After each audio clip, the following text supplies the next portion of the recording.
Existem histórias que falam de amor, outras falam de guerra, como falamos na treta entre Ogum e Nanã no episódio passado.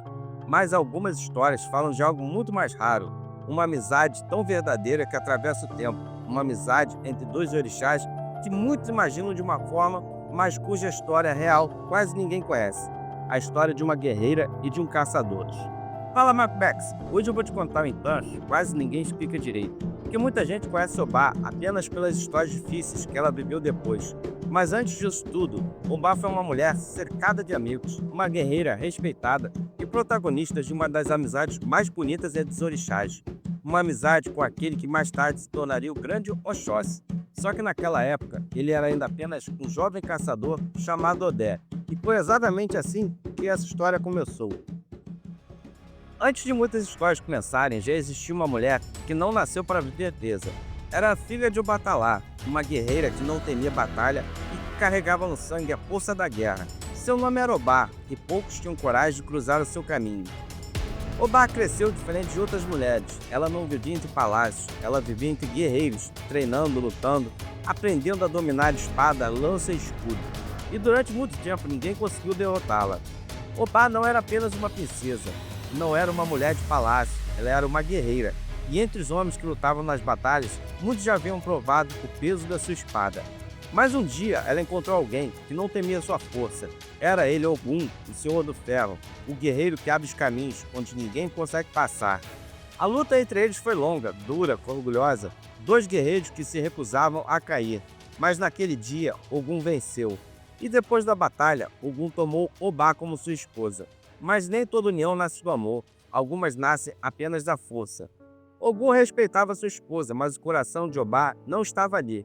E quando o coração de guerreira não encontra paz, ela começa a procurar outro caminho.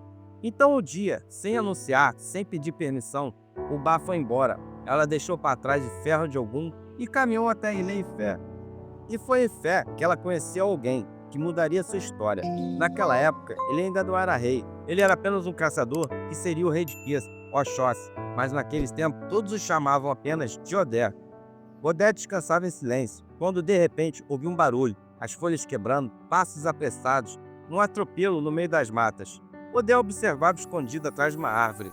E quando ele olhou, não acreditou no que via. Uma mulher correndo atrás de um cervo, tentando capturá-lo, apenas com força e coragem. Odé sorriu, porque qualquer caçador sabia que daquela forma ela nunca iria conseguir. O cervo desapareceu, silencioso, rápido, livre. Obá respirava fundo, mas naquele momento uma voz saiu da sombra das árvores. Odé tinha visto tudo, desde o começo, desde o primeiro passo apressado, até o momento em que a caça desapareceu. E aquela cena era curiosa, uma guerreira tentando caçar como se estivesse em batalha. Obá se virou imediatamente. A mão dela já havia encontrado a sua arma, porque quem vive batalhas aprende a nunca confiar no silêncio da mata. Mas o homem à sua frente não parecia uma ameaça, parecia apenas divertido. Odé respirou fundo, ergueu o arco e disparou.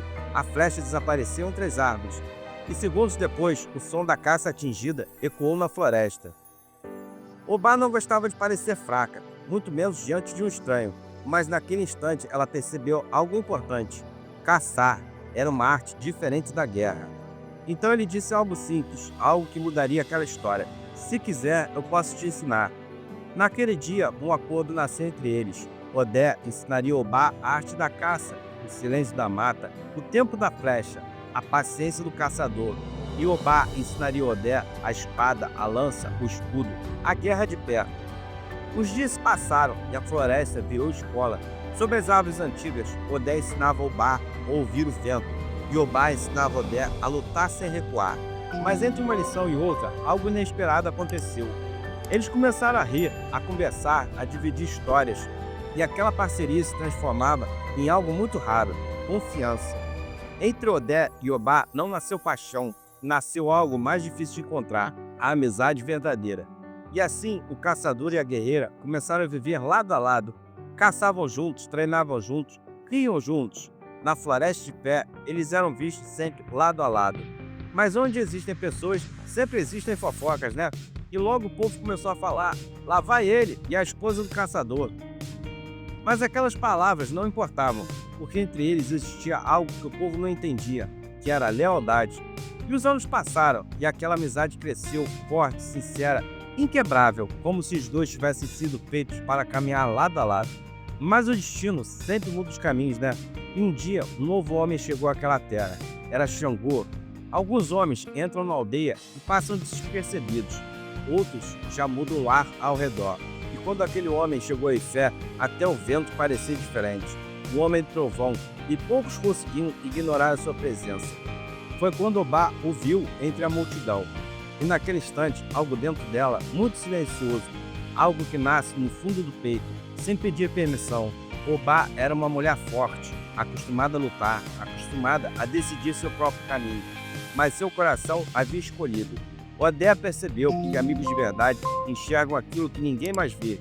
Ele percebeu o silêncio de Obá e o olhar distante, os pensamentos que já não estavam mais na floresta. E naquela noite, Obá resolveu contar tudo a Odé. Falou do sentimento que havia nascido, porque algumas escolhas mudam tudo. Odé não ficou bravo, apenas sorriu, porque amigos verdadeiros não prendem, eles entendem, mesmo quando o caminho do outro se afasta do seu. E na manhã seguinte, Obá estava pronta para partir, não porque queria deixar a floresta, mas porque o destino às vezes chama mais alto que a saudade. Eles não disseram muitas palavras, não precisava, um abraço foi suficiente, porque quando uma amizade é verdadeira, o silêncio também fala. Obá seguiu seu caminho e Odé permaneceu na floresta, seguindo o caminho que o destino havia preparado para ele. Com o tempo, o caçador se tornou rei, grande Oxóssi, senhor das matas e da fartura. Mas mesmo com poder, existem coisas que nunca mudam. E sempre que seus caminhos se cruzam, algo bonito acontece. Eles se abraçam e riem, como dois irmãos que cresceram juntos. Eles lembram da floresta, das caçadas, dos treinos, das risadas e das histórias que viveram quando o mundo ainda parecia mais simples. Então, Macbex, esse Tã ensina algo muito profundo. Nem todo amor nasce do desejo. Entre Oxóssi e Obá existiu algo muito mais raro, que é a amizade verdadeira. Muitos dizem que Obá é uma mulher amarga, difícil, dura, mas poucos conhecem a verdade. Antes das dores da vida, Obá era alegria, era riso, era amizade. Por isso se diz Obá Ninhó, Obá é doce como mel, porque por detrás da guerreira sempre existiu um coração capaz de amar. Entre eles dois nunca existiu a paixão, o romance, mas existiu algo muito raro, aquela amizade que não prende, que não cobra, aquela que simplesmente caminha lado a lado enquanto o destino permite. A vida fez com que os caminhos deles se separassem. Obá seguiu o caminho do amor, e Oxóssi seguiu o caminho de seu destino como o Senhor das Matas. Mas a separação não destruiu aquilo que eles construíram, porque quando existe respeito verdadeiro, a distância quebra a amizade, e eles apenas mudam o caminho. E talvez esse seja o verdadeiro ensinamento desse Tã. Na vida, algumas pessoas entram no nosso caminho para ficar, outras entram apenas para caminhar um trecho da nossa estrada. Mas quando a amizade é verdadeira, mesmo que os caminhos se separem, o respeito permanece, e a memória daquele afeto vive para sempre. Espero que vocês tenham gostado, e a gente se vê no próximo episódio, onde nem tudo pode ser visto com os olhos. Alguns caminhos desaparecem na névoa, alguns segredos só aparecem para quem aprende a enxergar além. E existe um orixá que guarda exatamente esse mistério, a Senhora das Brumas, das visões, dos segredos escondidos e dos segredos que o mundo esconde. No próximo Itã, vamos falar de Uá, a orixá que enxerga aquilo que quase ninguém consegue ver, porque às vezes o maior erro das pessoas é acreditar que estão vendo tudo, quando na verdade o essencial ainda está escondido. Axé Macbex, abraço do amigo Zé Pimenta das Almas.